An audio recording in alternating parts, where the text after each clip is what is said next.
So how is white supposed to answer queen a4? Well, it doesn't look like there's any good answer. The main difference is, well, if white takes on h6, of course, black just takes the knight with his queen, offering a queen trade and ready to take back after h takes g7 with the queen. So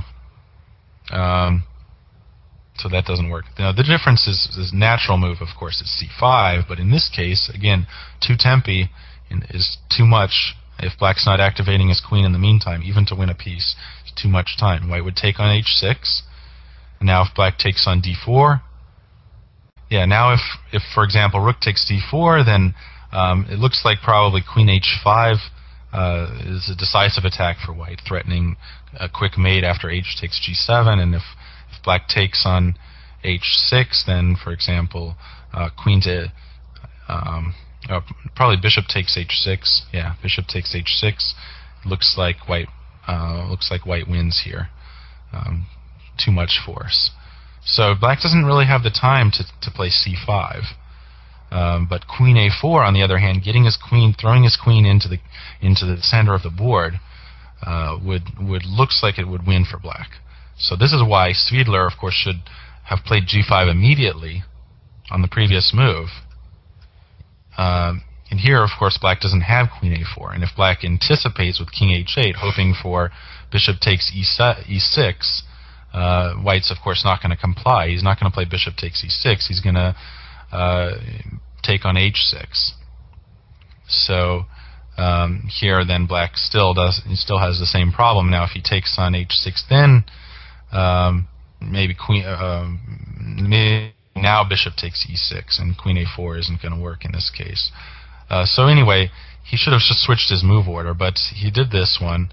In an intense battle, time pressure, such a wild position, everyone makes mistakes. That's why we like chess. But anyway, g5, black did not find queen a4. He played a very tempting combination. Rook takes d4, queen takes d4, bishop c5. And now he's attacking, he's got those Horowitz bishops aimed at white's king side, attacking along the long diagonal and the bishop on, and the a7 g1 diagonal. He's going to take f2. It looks like a decisive attack. But Svidler has defense, and it's based mostly on his wonderful centralization. So centralization is a very important thing in chess, and you can, this is a wild tactical position, of course, and you got to decide it by calculating variations, but you also have to go by your intuition. And black's queen is so far from his king side and it takes an extra move to get it back. Then that's a major factor. So now queen e5, and here black took on f2 with his bishop. Natural move, of course, and Ivanchuk had no time left at all. We are at move 25, and his flag was hanging. So he kind of played impractically so far. He was he was hesitating too much. It looks like Svidler played a good psychological game here. Queen f8 is supposed to be better, but it looks like it's also insufficient after bishop f4. And then if knight takes f2, white can just simply... Here, this is the difference. Of course, if he went knight f2 right away, the queen was on a8, white would just take the bishop on c5. Now it's guarded. So queen f5 was a more clever move, but bishop f4, knight takes f2, king f1 answers all of black's threats, surprisingly enough. And now an example, it shows, just look at white's centralization. Somehow it allows him to shield his king. And remember, he's up the exchange. So he's threatening g takes h6. Black, it turns out, has nothing here. And the move bishop d6 looks very strong, of course, but white has a good answer. Black's back rank is weak. After queen f5, black can't trade queens and take f4 because there's a mate on e8. So, for example, queen takes f4, rook to e8, checkmate. So queen f5 answers all black's threats. So white would have to find a couple good moves, but it looks like queen f8. And bishop takes f2 just transposes to the game. So, and other moves, white takes on h6. And if black takes on g5, white can just, I think here, I think white can,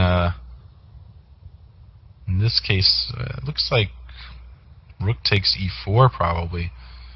I don't know. But G5, taking on G5, yeah, it looks like, or maybe, yeah, Rook takes E4 has to be the move. And white will be up a pawn. This was maybe black's best. Black has take on E4, and then white takes on E4, black takes on F4. Okay, well, here white's not even up a pawn.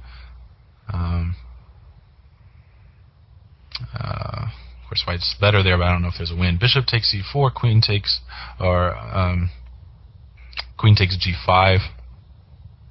Yeah, this might be the way to go. Definitely queen F5, F8 was a better chance, but looks like that white's still in the lead.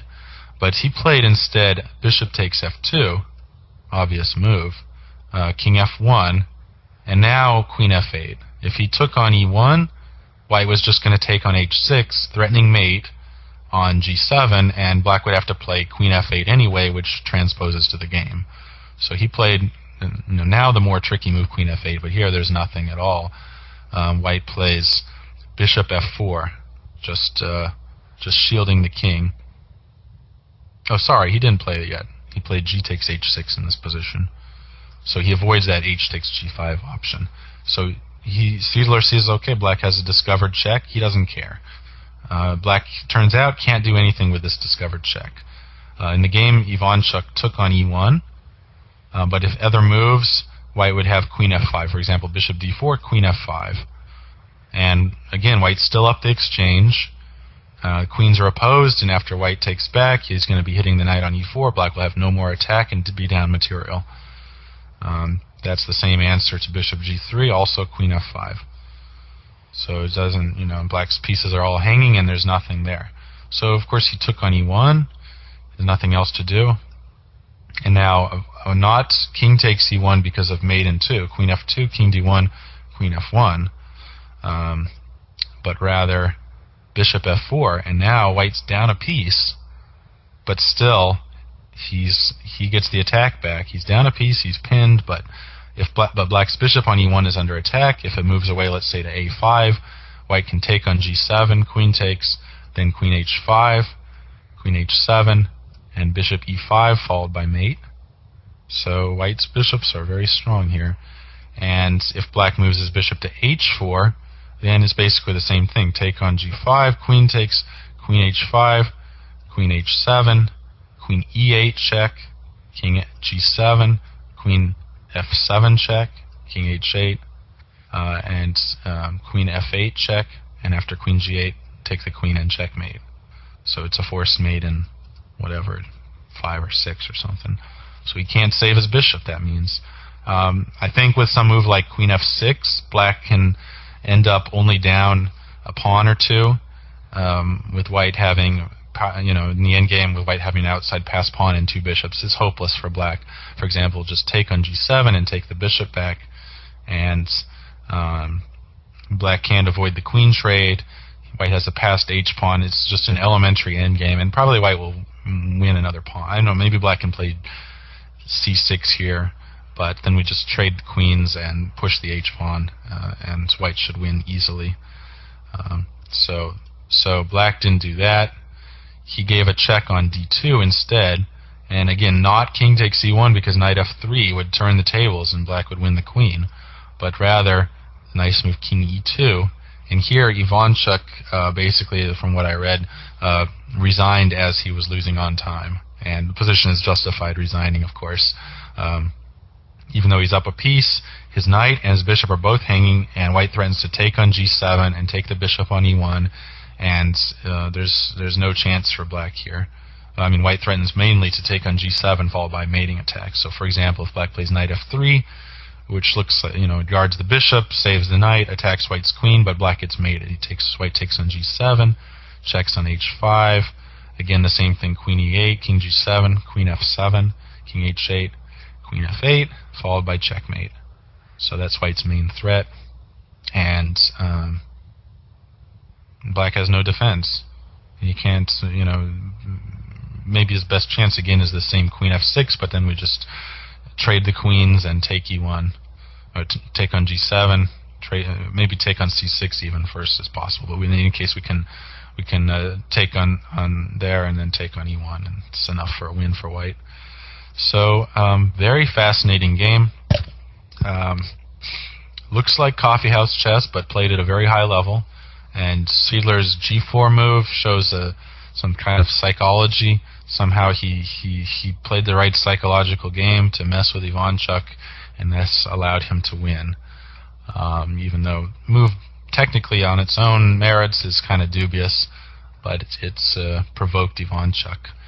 And so I hope you've enjoyed seeing this fascinating game. It shows we're all not all perfect, and I mean, we're all human, even guys like Ivanchuk and Svidler, and